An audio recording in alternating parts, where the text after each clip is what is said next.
The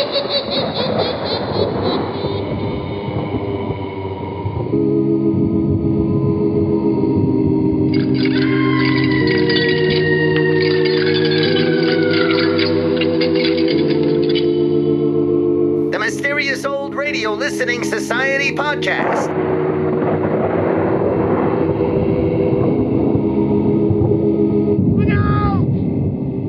Welcome to the Mysterious Old Radio Listening Society, a podcast dedicated to suspense, crime, and horror stories from the golden age of radio. I'm Eric. I'm Tim. And I'm Joshua. We love mysterious old-time radio stories, but do they stand the test of time? That's what we're here to find out. Tonight, we're once again recording live at the Open Eye Figure Theater in Minneapolis with our elite audience of local Patreon supporters.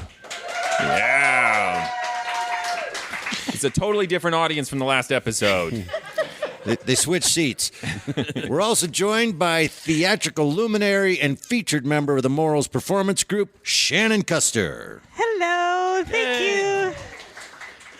Tonight is my pick, and I chose an episode of Crime Classics entitled If a Body Need a Body, just call Burke and Hare.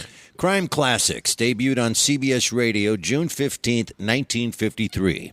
As the title suggests, it was an anthology series featuring dramatizations of true crime stories, ranging from truly classic cases like Jack the Ripper and the assassination of Abraham Lincoln to lesser-known crimes such as Bathsheba Spooner, the first woman in the United States to be tried and executed for murder. The program was created, produced, and directed by the prolific and multi-talented Elliott Lewis. Scripts were by Morton S. Fine and David Friedkin, who, at the same time, were collaborating with Lewis on another radio series, Broadway is My Beat.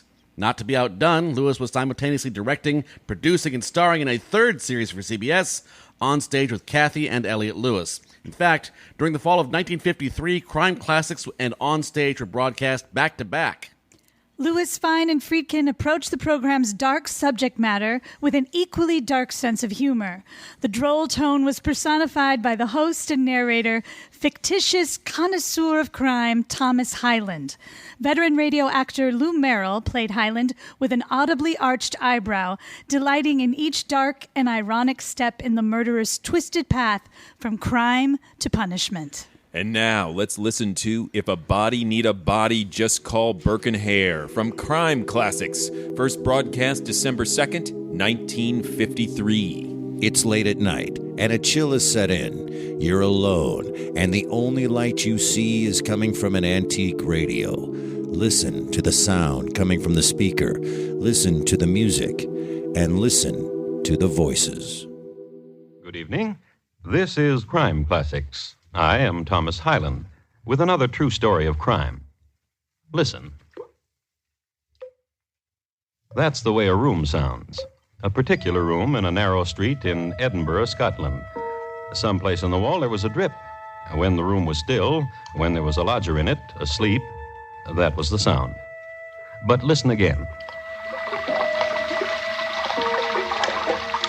That's the way it sounded when it rained, because the room was just below gutter level, and the rainwater rushed by the room's only window. Many lodgers caught cold in this room. They were lucky. Many other lodgers wound up on a dissecting table. They were murdered. By Mr. Burke, who smothered, by Mr. Hare, who held. So tonight, my report to you, if a body need a body, just call Burke and Hare. Crime Classics, a series of true crime stories from the records and newspapers of every land, from every time. Your host each week, Mr. Thomas Hyland, connoisseur of crime, student of violence, and teller of murders. Now, once again, Mr. Thomas Hyland.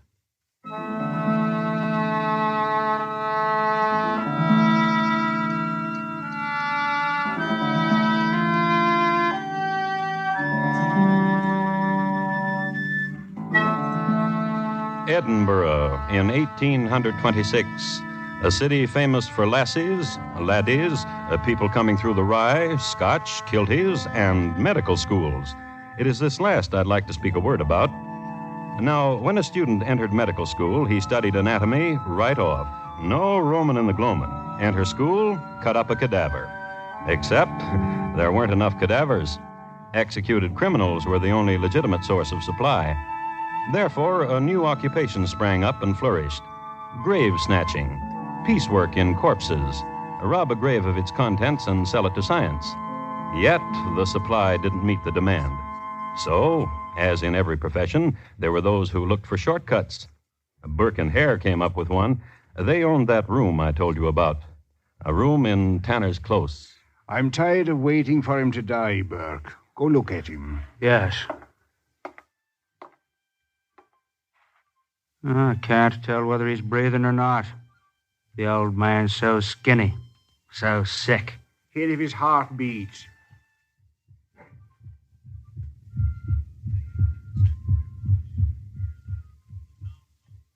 It beats. Such a skinny man. Such a sick, skinny man. Such a sick, skinny old man. And he will not die. Burke. Aye? The other who sought lodging here and who died brought us £8. Aye? This one? Aye? He's older than the last. Dr. Knox will not be happy of him. However, we should not accept less than £8. Aye. Hare. Is there more whiskey, Hare? Nor food. Nothing. Nothing save an old, sick, skinny man who takes space and will not die. It's so cold here. So cold. Oh, my hands be numb. Whiskey would warm them from the fingertips. From the fingertips... Hare. Aye? Hare. Say it, man. If this old man were to die this minute... If we were to stuff him in the tea-chest this minute... Walk with him to the anatomy laboratory of Dr. Knox... And Dr. Knox pays upon delivery... We would have whiskey in a half hour from now. Well, that is if this old man were to die this minute. But that would be murder. Twould. Have you ever done a thing like that? No. Such an old man. To lie sick. To suffer in a cold room. Wet room. No family to give him comfort. Poor old man. Burke. Aye? To kill him would be to bruise him. Dr. Knox perhaps would not accept a corpse unprettied by bruises. However... What? However, if I put my hand over his nose and mouth like this... Jamie, at such a time like... Oh, such a time to come.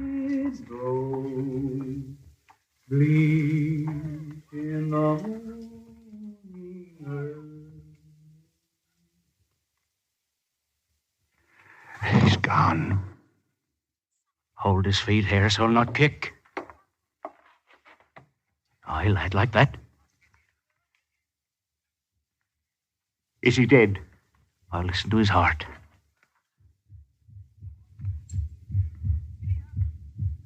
Is he dead? Is he dead? Is he dead?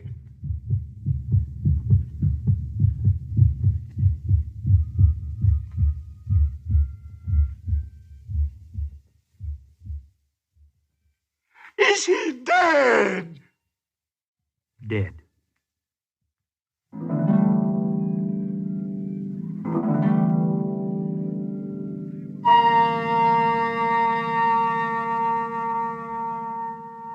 You have called me from my lecturing, gentlemen. To insist upon it, I suggest... Enough words, Dr. Knox. Take a look. Now, was it worth calling you away for, Doctor? A half hour dead, I'd say. Less, wouldn't you say, Hare? Oh, I'd say it was worth more than £8. Fine specimen. Fresh. £10. I'm not a quibbler, gentlemen. As a matter of fact, I'm on record as saying that quibbling is a The sign lecture's in the other room, Doctor. Just give us the tenner. Certainly. Here. Thank you. 2 bodies in a week, gentlemen. Basis for an acquaintanceship, do you not think? Therefore, if I might make a suggestion. Suggest away. 2 bodies in a week, both male. My students, when they will become physicians, will be called upon to administer to both sexes. Therefore... You want a lady. Good day, gentlemen. I must back to my students.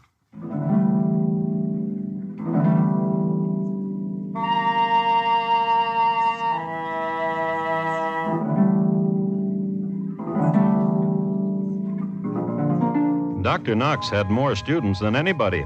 He was much admired in the city of Edinburgh, a man of culture and wit and an excellent surgeon. A democratic man, he got along as well with the aristocracy of the city as with its murderers. The proof? Ain't that Dr. Knox a nice gent, Hare? A ruggy boo, a danny man. Proof, as furnished by Burke and Hare. 2 fellows with 10, less what they paid for a bottle. He said he wanted a lady. Have a drink. Aye. A real ruggy boo, that Dr. Knox. Have a drink. And, arm in arm, they walked through the slums of Edinburgh. And they looked fine against this background.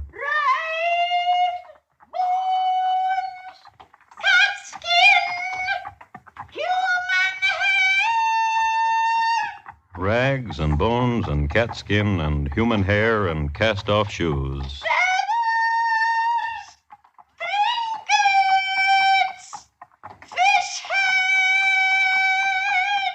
Trinkets and fish heads. Second-hand goods purveyed to people who were dying the instant they were born. Stalls of tatters, shops of fragments and shame, alleys and filth, 10 years old. And through it, chameleons Burke and Hare. Have a drink, Mr. Hare.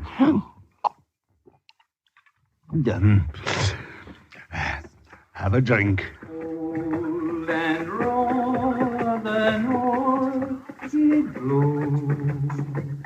Aye, Jimmy. Aye, lad. Have a drink. Oh, no. Here's a coin, lad. Thank you. You got a song I can sing for you? Oh, have a drink, lad. Oh, no, sir, Mr. Burke. Oh, no, sir, Mr. Burke. Like an angel, he says it. Angel with cheek like down between my fingers. Have a drink. No, sir. No, you run, give the coin to your mother, boy. Thank you. Come along, Hare. I was saying, Hare. About Dr. Knox, you were saying. Aye. What his lack was. What he said he's needing. Have a drink. Hey, there's no more in it, Hare. Ain't me wanting a drink. Aye, there's a place. Aye.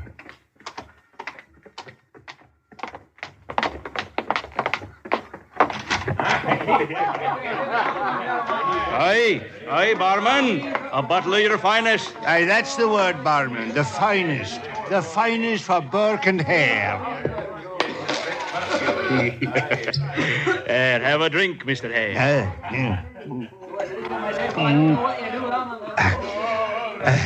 Have a drink, Burke. Hey, Billy Burke! Mary. A lady. Such as ladies are in this corner of Edinburgh here. You're laughing. Tell me a one so I can do a laughing too. A fable, Mary. Pretty Mary. Bonny Mary. And not for your ears. And what of my ears? Oh, dainty and little pearl shells. Give us a kiss. Give us a copper. Good, Mary. Have a copper, Mary. Give us a kiss, Mary. A bargain's a bargain. Ain't it? Such pretty shoulders on you. What'd you say? Such pretty shoulders. You're a darling. Now, is it true Mary was painted by an artist? True. A dolly lad with a beard. A tickling beard. Aye, Mary. A kiss, a copper. You need lodgings tonight, Mary. Aye. One more copper and I can pay for it. I got a clean room, a lodgings room. Next to my cobbling shop, I got one. Aye, I've heard. And from the looks of your shoes, Mary, you could stand some cobbling. With what money? For free. Now, ain't them pretty words, Mary? For free. For free. Cobbling for your pretty feeties. And a clean bed. Now, come along, Mary. What trick? Come along, Mary. Is it a trick? Now, come along, Mary. You wouldn't play a trick, would you? You just come along. Oh, very well.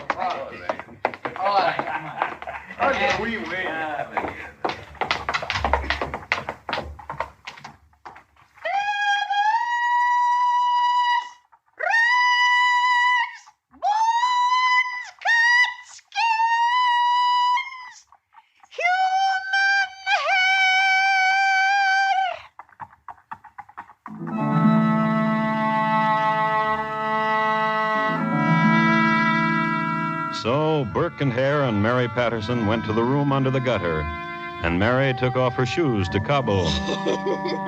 And she lay down in bed to sleep. She was very beautiful.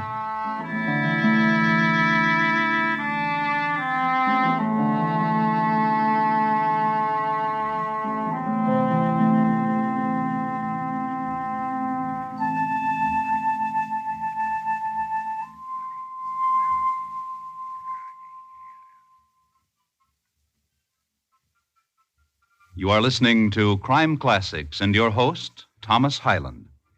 The fighting in Korea has stopped, but the nation's need for blood donors goes on. If you've given blood, don't lose interest now. During peacetime, America has its chance to build vital blood reserves to the point where no emergency, whatever its magnitude, catches us unprepared. Give blood regularly, the painless way to be prepared. Call your local Red Cross chapter or local hospital blood bank for an appointment. And now, once again, Thomas Hyland and the second act of Crime Classics, and his report to you on If a Body Need a Body, Just Call Burke and Hare.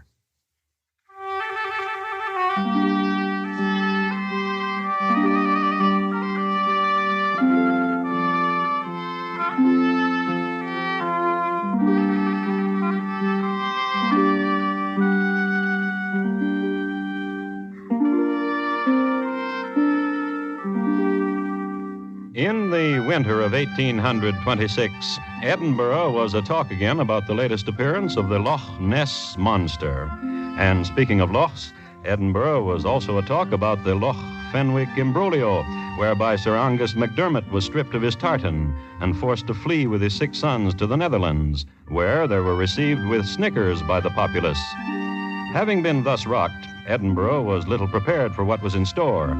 For in Tanner's Close, a street that spilled into a pigsty, there lived 2 men. As sure as my name is Billy Burke, she's a pretty. And Billy Burke's friend, Billy Hare. Aye, and a bonny sleeper. Aye.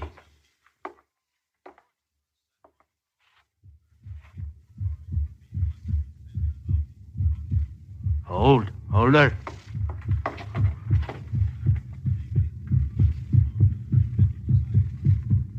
Is she dead? Is she dead?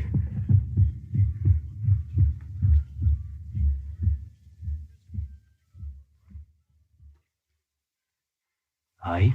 Is she dead? I said aye. Tell me, is she... What's gotten to you, man? Oh,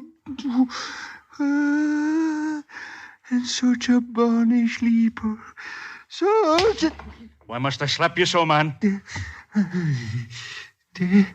Tell me a thing, Burke. Aye. That pretty thing, is she dead? I said it. Now what's gotten to you? Tell me. Didn't you feel the slaps, man? Oh. Oh, what is it? She be dead. Aye, she'll fetch £20 in a dead market. Aye. Now, give us a hand. What did you do to her? Hare! Billy, Hare, what? Hare!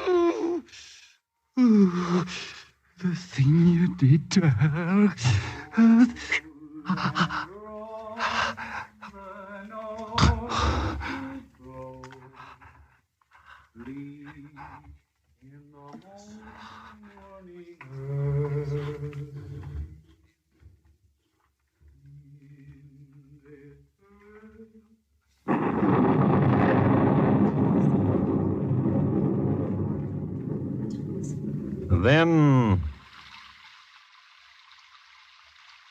Then, you remember, that's the gutter right above the only window in the room. Then, carrying her in this rain. Let's wait a bit. Maybe it'll stop. And they sat there, the 2 of them, their presence making complete the nightmare scene. The room of moistened shadows, of a girl dead, of a heaping of rags in the corner, clothes of 2 others who had died there. And outside, the thin yelping. And outside, the thin hand still outstretched.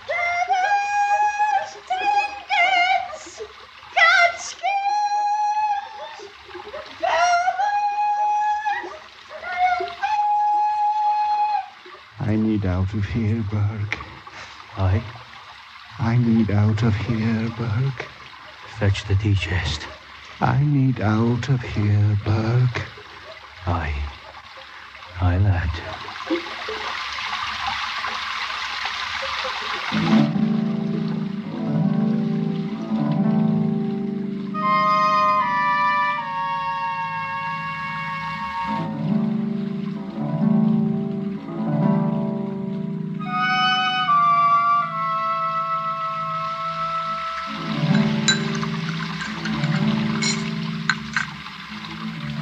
It was pleasant that you invited me for tea, Dr. Knox. A ritual, sir.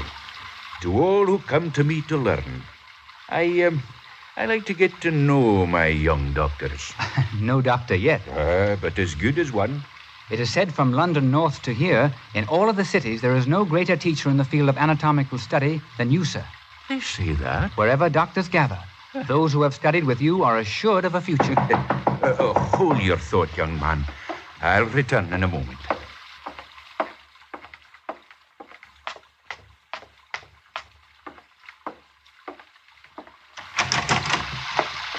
Who is it? Hold close your lamp, Dr. Knox. Quick, man, who is it? Burke and Hare. And the tea chest. Oh, inside. Quickly. Huh? Well, what have you? You made us suggest the last time we were here to deliver, Doctor. Well. Show him. Aye. Now hold close your lamp when you look what we've brought you. Good. Good? £20 good? That good? Yeah. £20. Here. Thank you. What's the matter, Doctor? Why is her hand clenched so tightly? Why, I'm sure, sir, that... Well, let's have a look. Let's untighten. There.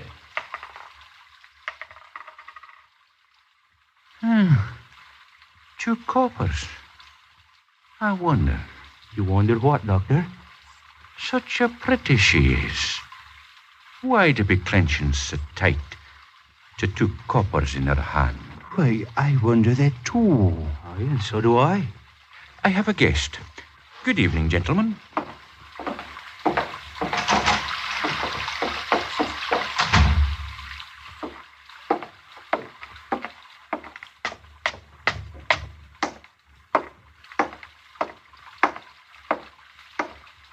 Now, young sir, I believe you're holding a thought. What is it?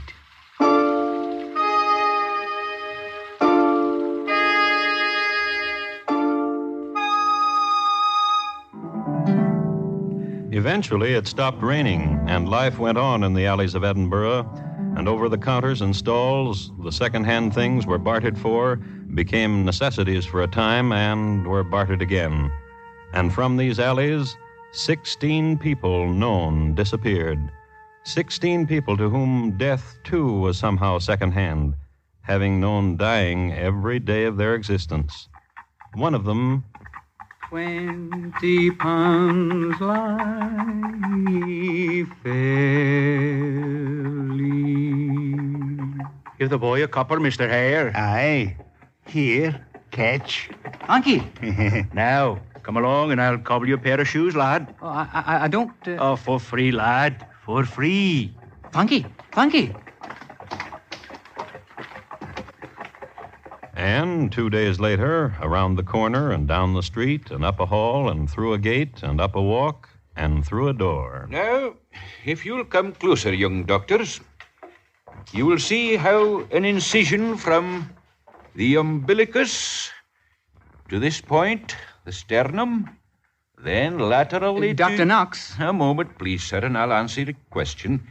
Such an incision made with... Dr. Knox. Oh, such insistence. Very well.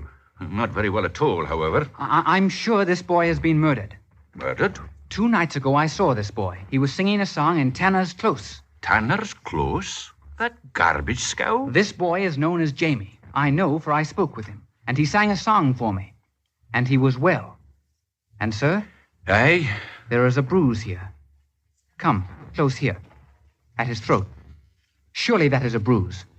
Young sir, what are you after? So much talk of how bodies are obtained for dissection. Therefore... Young sir, what are you after? Surely you would not condone murder as a source of supply. Young sir, you have not answered my question. When I have asked you, what are you after? I mean, is it to become a physician? Yes, sir. And a healer? Yes, sir. And knowledgeable in your profession? Yes, sir. Then admit, sir, that the study of the human body is a prime requisite. Of course. Return to your place, sir. Yes, sir. The incision I now make from the umbilicus toward this point on the sternum, and thence laterally.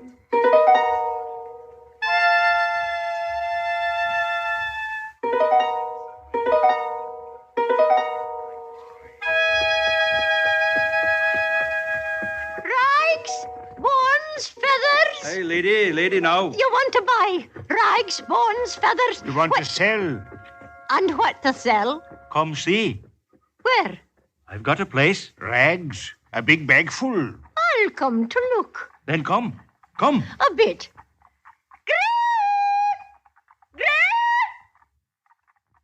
This be my son-in-law, gents. Mind the stall, Grey. I'll go with these gents to buy. Feathers, rags, bone, hat stems, here. Where be this place? In Tanner's Close, near the end. Near the pigsty? Aye. Oh, love me. How can you live there? Some say it is difficult, Granny. Come.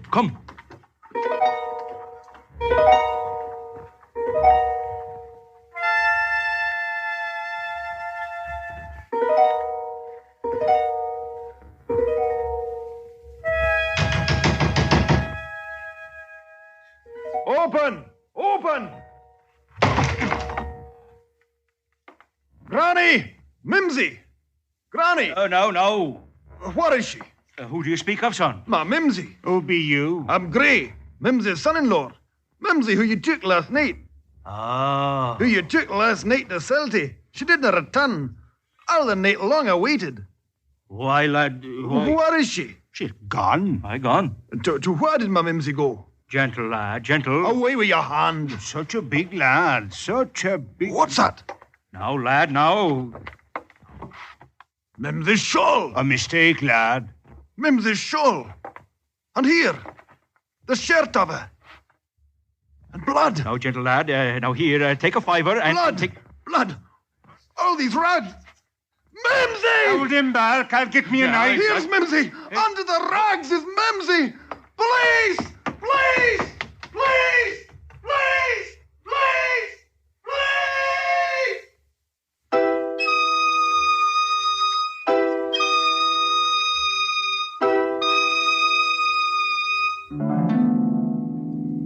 The boy finally got himself understood by the police. They came then to Tanner's Close and found Mimsy. Then they found Burke and Hare. Then they were asked if they had anything to do with Mimsy's death. I done it. And to 17 others. Just like that. Confessed. For some reason that history makes obscure or just doesn't like to talk about, Hare was let free. Burke, however, suffered the last penalty of the law. He was brought to the gibbet, his heart pounding.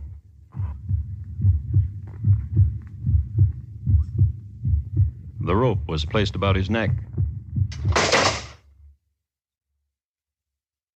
And his body was delivered to Dr. Monroe's academy, where it was dissected by young sirs on their way to becoming doctors.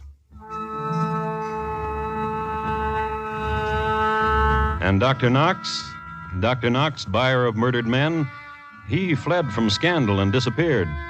But one source has it that he was seen some 10 years later, walking the narrow street in Edinburgh called Tanner's Close, walking northward toward the pigsty.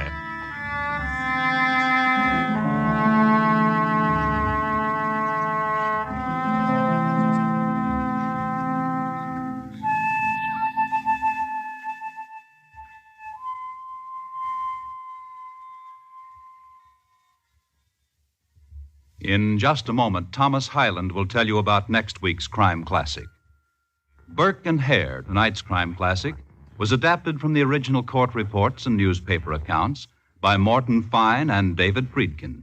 The music was composed and conducted by Bernard Herrmann, and the program is produced and directed by Elliott Lewis. Thomas Hyland is portrayed on radio by Lou Merrill. In tonight's story, Jack Crucian was heard as Mr. Burke, and Jay Novello as Mr. Hare. Featured in tonight's cast were William Johnstone, Jeanette Nolan, Charles Davis, Betty Harford, and Richard Peel. Bob Lamont speaking. And here again is Thomas Hyland.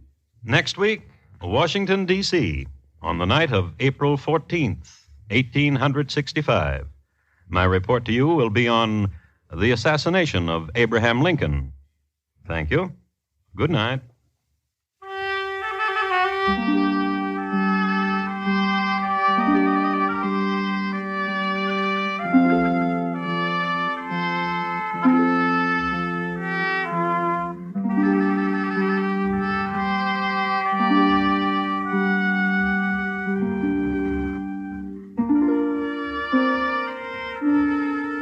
CBS Radio's 21st Precinct has moved to a new neighborhood. Follow the exciting work of Captain Kennelly and his 21st Precinct every Friday night on most of these same stations starting this Friday. Don't miss the gripping case of the LD number 80, revealing a great human story behind an elderly man's application for a gun permit on this Friday's 21st Precinct program. America listens most to the CBS Radio Network.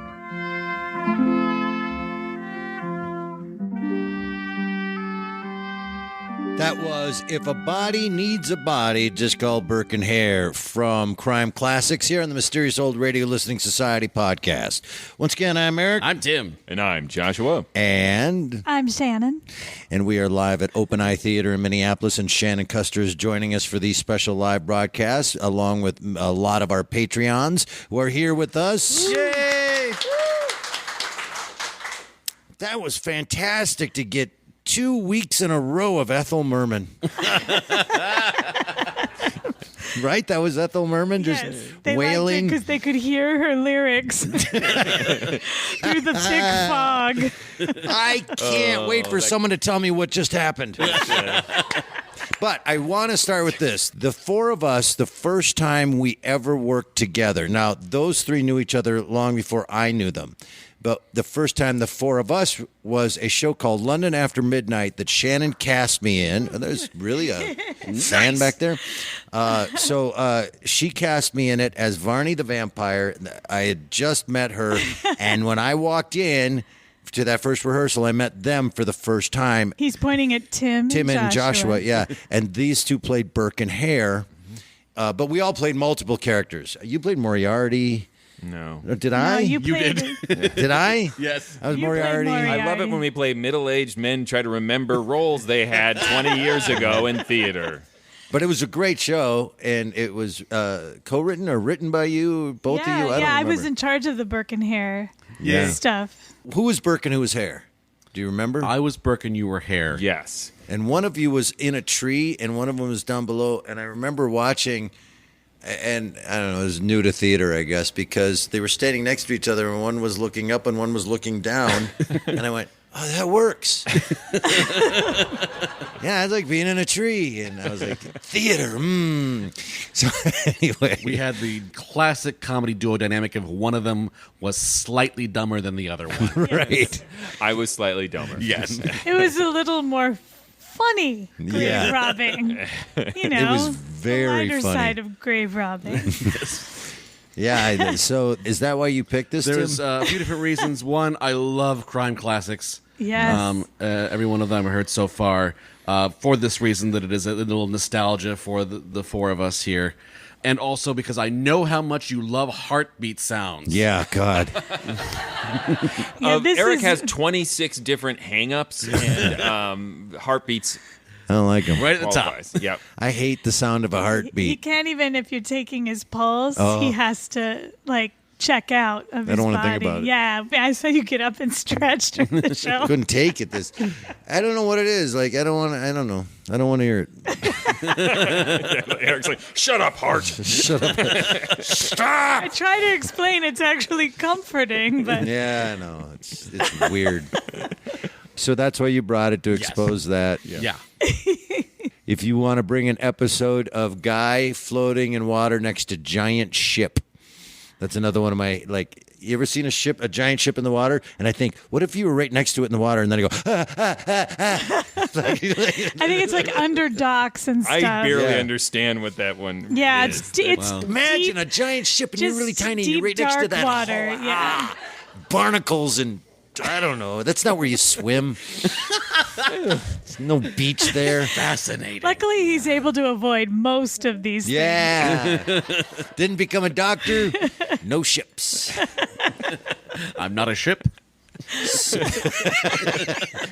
Okay, I can float next to Tim all day. Now, you're listening to Crime Classics because Joshua discovered it and brought it to us, correct? Is that how you discovered it? Because the first one we listened to was Buddy Baumler. Was that That was a listener request. listener request? Yeah. And so we did recently listen to another Crime Classics that was Death of a Picture Hanger, and we recently performed that. We performed that live, yeah. This episode was actually on my list of episodes to one day bring to the podcast as well, so I also enjoyed it. I've only listened to the Crime Classics you guys have brought to me, and so I have not listened to any of the other ones, but now, have the two of you made your way through a whole bunch of them? No. I specifically looked for Burke and Hare because we played the roles. Ah, I see. But you like Crime Classics. I do, yes. Yeah, you do too. Yes, perhaps we should discuss why. I'd love to find out. So, you didn't understand what happened. You followed. Here's what happened. It gets to that point where that one guy was talking and I couldn't understand it. It was like Charlie Brown's teacher. And I went, I don't know what happened. I did listen to it twice, and no, I have a hard time. Never listen to The Hobbit. Yeah, well, Train the Spotting. radio version. The movie You Train won't make Spotting. it. Well, yeah. That movie, it takes about 10 minutes for my head to acclimate to the accent that I can start understanding what they're saying. So, no, I didn't understand what he was saying. But he ran away. Well, you brought this, Tim. Start selling it. Sure. Crime Classics in general, and this is no exception, has this very charming little way of... it's patronizing. Sorry, Crime Classics. This charming way of, at a very sort of slow, even pace, just tell you some of the worst things you've ever heard. Yeah. Right. And this is a horrible story between two people who are, for the most part, very polite to each other and considered and discuss things rationally. And then one freaks out, and then they get drunk. And then they repeat the process. Am I selling it? Yeah. Perfect. Yeah, I loved it. The tone shifts are so absurdistly beautiful.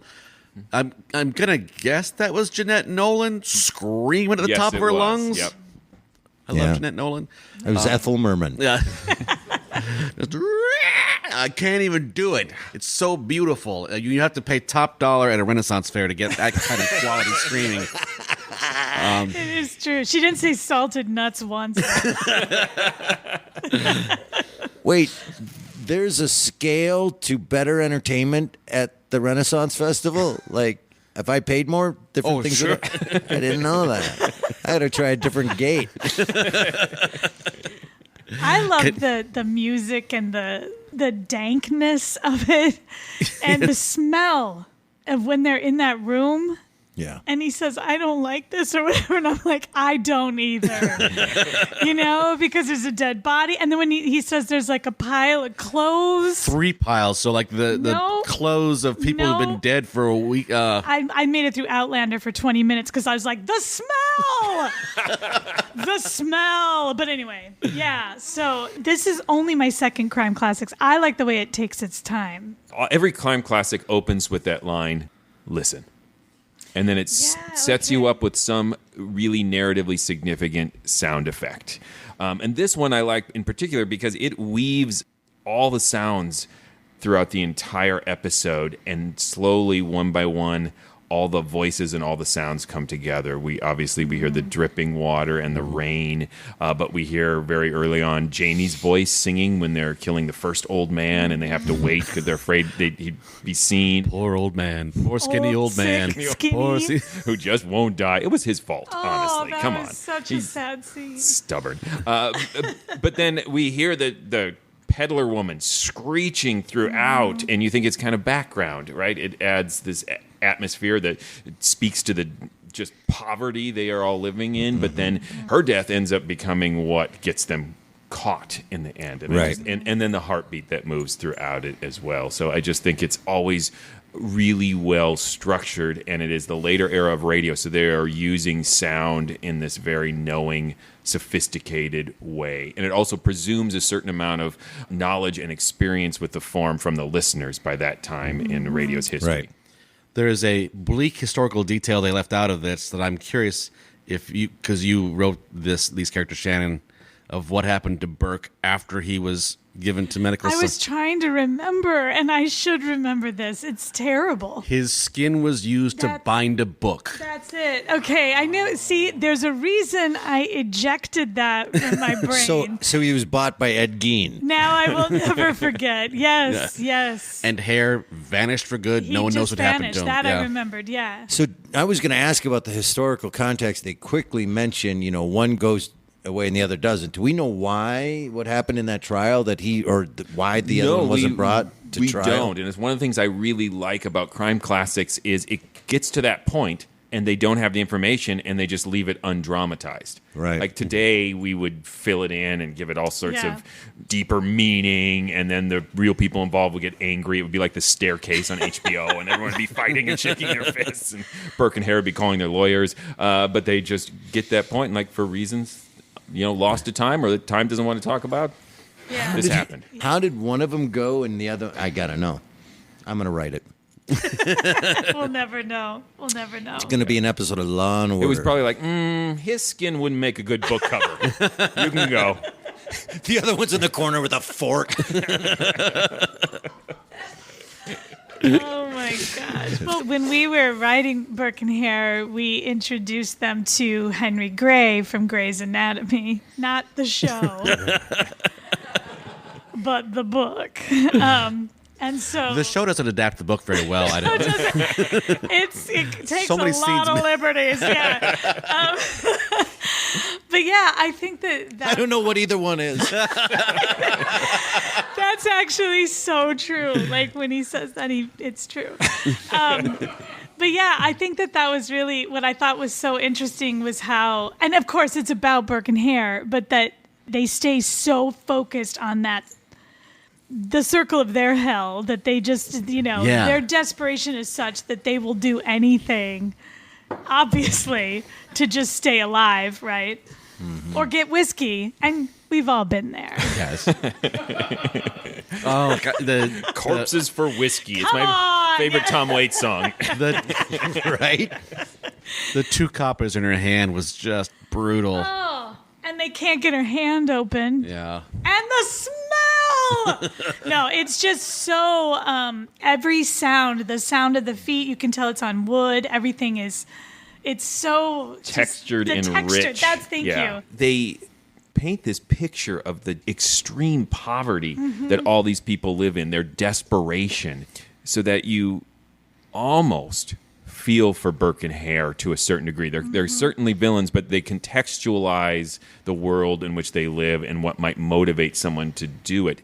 And then they take the time to pull back and show Knox as the real villain, right? Because if he weren't supplying this opportunity, not that Burke and Hare aren't responsible for their actions. If you just gave them 5 instead of made them kill for 20. Right. Yeah. My favorite scene is the young student who recognizes that Jamie, the young singing boy, was murdered, and Knox just shuts him down. Fortunately, something bad happens to him. We get the idea that he falls into ill repute, and he's lurking around these same streets. So there is this sense of justice there, even though it's kind of vague, unspecific justice, as most justice is. Vague and unspecific. I think it's also interesting, too, how the narration of the Thomas Hyland character. And why is he called Thomas Hyland? I mean, it's I have no idea. Yeah, it's such a regular name. And he has that sort of, we'll leave the light on kind of, Right. you know? Yeah.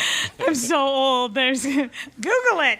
But there's just this strangeness to that narration. I'm quite taken with it, but it's so hilarious. It's And interesting you say that because what it reminds me of, the timing, pacing, flow, just that there's a general feel to all of it that somehow, and you're going to have to help me out, I don't know what it is, but it reminds me of Quiet Please. Like there's something to this that has that same... There's a patience. There's a with the patience. story. Yeah. That's the word. They're confident that they can pay this that's it. off. Yeah. It's very patient. No one's getting to any castle. As darkly humorous as Hyland can be at times, other times he says really poignant things. Like, you know, something to the effect of people who were dying the day they were born, and is really or when he says that they face death every day. It's a comment on the poverty that those victims had been living with. That extended metaphor that I'm wrecking it. their deaths are secondhand. Yes, thank you. Okay. I just wrecked it. Thomas Hyland was like, no, that's not what I said. But yeah, and it's so, the language is so terse and like clean, and yeah, it's really interesting. I'm really It reminds me of Jack Handy. Crime Classics with Jack Handy. That. Have you ever killed a man for whiskey? I have. Oh my God. Terrible. And I can never listen to it again.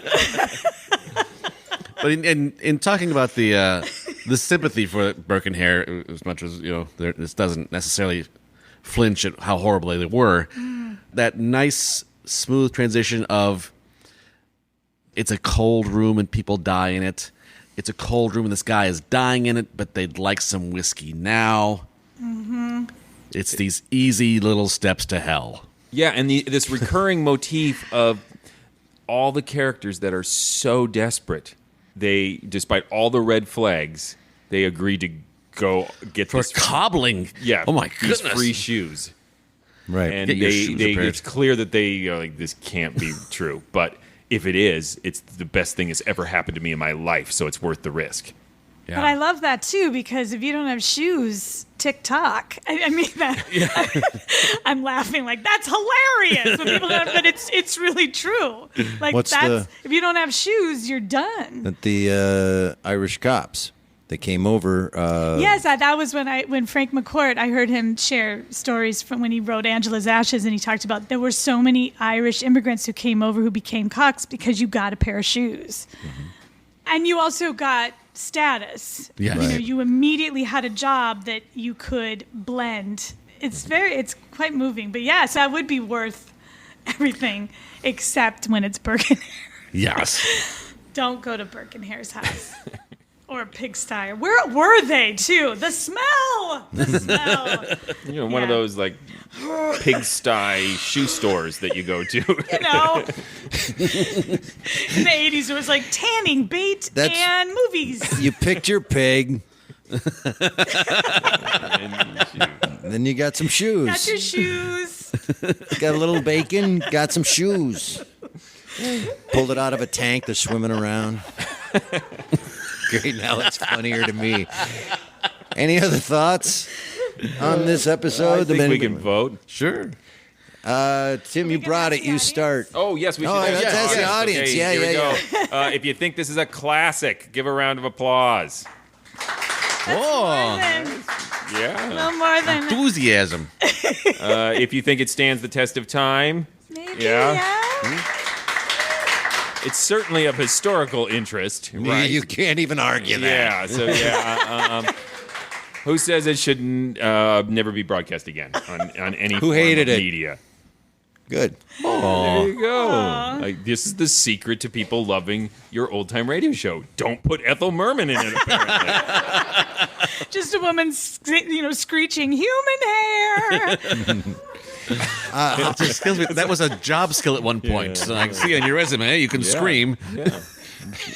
That was social media. That is social media. I'm having peach cobbler. Opinions. And cat hair. Tim, you brought it. You start. I'll call it a classic. I mean, I might just go through episode after episode of Crime Classics and say, classic, classic, classic. Well, it's in the name, in all True. fairness. Yes, you can't fair. help it. But it's so charming and horrible, which is my sweet spot. I really enjoyed it, despite the 3 minutes in there where I cannot wrap my head around what that guy's saying. But it doesn't matter because it was great. It's suspenseful. It's horrific. It's true. It's really well produced. Shannon making that joke, the smell, but that's testimony to what they were doing, And so I think it's a classic. I think it's really, really, really good, really compelling, and really terrible. And hard to listen to, and it was great. You had mentioned the music too. That Bernard Herrmann, who was just amazing. Right. It's Bernard Herrmann, and delivered something fantastic for this. Yeah. Yeah, I love crime classics. To me, this is another. It's hard to tell if it's a classic. I need to listen to more crime classics, but it is certainly on the cusp of classic for me. I just really admire this era of radio.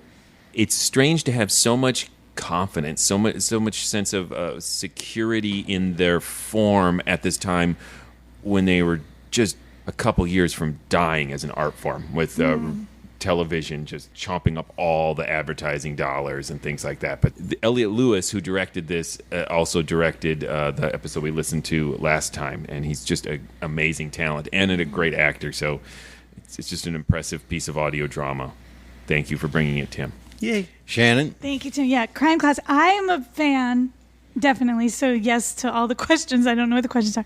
But this is the first rip from the headlines and our true crime renaissance that's happening right now. I mean, I can't kind of believe that people didn't do it sooner. No. You have to write stuff.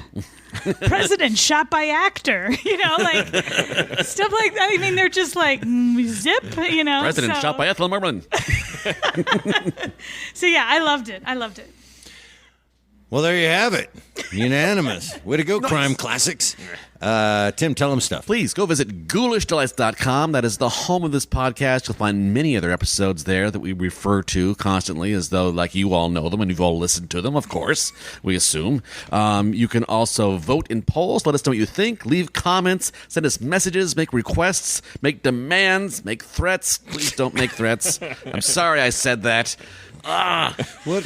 You can also link to our social media pages and buy some moral swag at our Threadless store and support us on Patreon. Yes, you can be like many of the fine people in our audience tonight, and you can join Patreon and support this podcast. We need a lot of support. But I do want to take a moment to thank everybody who is watching this right now because they give us money and make all this possible, and people here in the audience. And I would like to take a moment to give a special acknowledgement to Christy and Jeff, who are here on their 24th wedding anniversary. Oh, yay! Give them a round of applause. Oh. All right. This was romantic. Yes. Now you can judge them a little. That's fine. This is their choice. I'm so judging. This is what you did? Yeah, it's great. Oh, why would you do that? You could have done something. I want to go see that. Really? All right. Thank you. That's cool. Yeah. I just have my low esteem, I guess. Right? I don't know. What were we talking about? I'm just shocked by that. Hey, if you want to see us performing live, you come see us perform live. We do audio theater, recreations of classic old-time radio shows, sometimes not so classic, and a lot of our own original work. We perform them live on stage. The four of us right here are the Mysterious Old Radio Listening Society. We perform monthly. Again, unless it's super in the future. And you can find out where we're performing and what we're performing by going to ghoulishdelights.com, and there you'll see what's going on this month, and you can find out how to get tickets. If you can't be where we're at, you can get them online. You can watch us online, or you can watch it later and still buy a ticket online. Speaking of online and all of that, I want to take a moment for these live podcasts we did last week that you listened to, and this week. Our thanks to Aaron Fisk-Raditz, who got all of this up. He's our technician for morals, and thank you so much, Aaron, for getting us up and running and all of the stuff that you do. That's what we call a callback. So, yeah, is that everything? Well, what's coming up next? Next, we will be listening to an episode of Lights Out entitled Death Robbery. Until then... Yeah! Now we're talking. Death robbery. Thank you, everybody. Look out! Ranging from truly classic cases like Jack the Ripper and the assassination of Abraham Lincoln to lesser-known crimes such as Bethesda Spooner, the first woman in the United States to be tried and executed for murder. And now a little peek behind the curtain. We're going to throw a pickup in here because I think I got it wrong. Bathsheba. Mm-hmm. It's no big deal. Mm-hmm. It's actually pronounced Bethany. I didn't tell you that. I'm sorry. This is live. This is being streamed.